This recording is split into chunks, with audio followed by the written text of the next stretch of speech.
내가 발휘하는 재능이 나의 공이 아니라 유전적인, 지역적인, 시대적인 또 다른 사람의 부모의 여러 가지 것들의 혜택을 받았기 때문에 그게 나온다는 거죠. 빚을 졌다는 거죠. 그러면 내 공로를 오롯이 나만 차지해서는 안 되고 그것을 공동선을 위해서 종사할 줄 알아야 되고 그 성공에 대해서 겸손할 줄 알아야 된다는 거죠. 또 이 시대 속에서 실패하거나 자기가 원하는 일을 성취하지 못한 사람이라 할지라도 그 책임이 다 자기에게 있는 건 아니라는 거죠. 자기 탓만 하고 비굴하고 자포자기해서는 안 된다는 거죠. 능력주의의 폐해는 그것을 강화하는 잘못이 있다고 하는 이야기를 하고 있는 겁니다. 그래서 엘리트 의식, 특권 의식, 보상 심리, 파벌 의식, 그리고 그걸 세습해 나가는 마이클 샌델은 한국의 경향도 잘 알고 있더라고요. 저도 보지 못한 스카이 캐슬도 봤더라고요, 그 사람이요. 그리고 한국의 그 이야기도 해요. 옛날에 개천에서 용 난다는 얘기인데 이제는 개천에서 더 이상 용 안 난다. 한국 사람들도 이제 더 이상 그걸 안 믿습니다.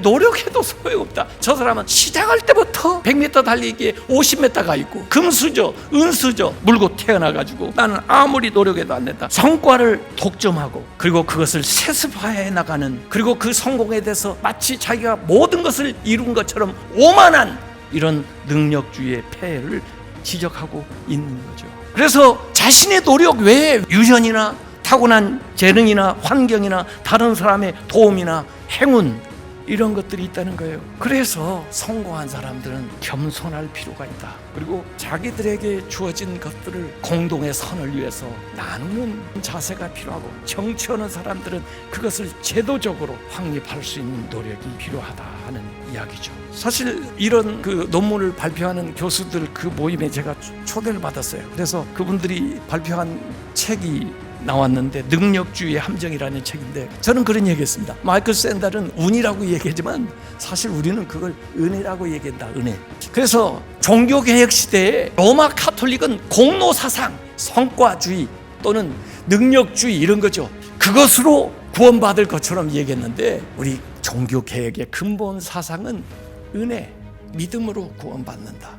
그래서 내가 나 된 것은 주님의 은혜로다. 바울처럼 그렇게 이야기하도록 만드는 거. 그런데 이 세상의 그 능력주의는, 공로주의는 그 은혜를 다 자기의 권리로 만들어버린, 그러다 보니까 당연하게 여기고 감사하는 것도 없고 겸손한 것도 없고 다른 사람들에게 책임의식을 갖는 것들도 없다는 거예요. 그래서 이 받은 능력을 은혜로 여기고 선물로 여기고 받은 자들이, 능력 있는 자들이, 특혜를 입은 자들이 더욱 겸손하게 사회 공동선을 위해서 기여하는 방법으로 나아갈 것인가 하는 것들을 연구를 해야 되고, 거기에 필수적인 것은 윤리, 도덕적인 담론이 바로 그 정치 안에 들어가 있어야 된다는 얘기를 제가 했습니다.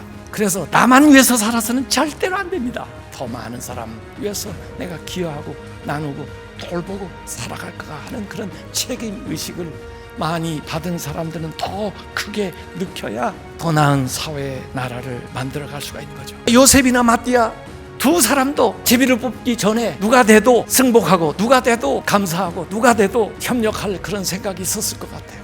근데 결국 1번으로 올라온 요셉보다 2번으로 올라온 마띠아가 선척이 된 겁니다. 그래서 가룟 유다의 자리에 채워지면서 12제자 사도의 진용을 갖추게 되면서 이제 성령님이 임할 수 있는 모든 환경이 구비되어 가는 그 일들이 사도행전 1장에 나와 있습니다. 이제 가룟 유다가 책임을 감당하지 못한 이 마당에 우리 모두가 내가 마띠아다 그런 의식을 가지고 주님의 12사도에, 주님의 그 사명을 감당하는 대열에 합류하는 성도들 다 되시기를 주님의 이름으로 축원합니다.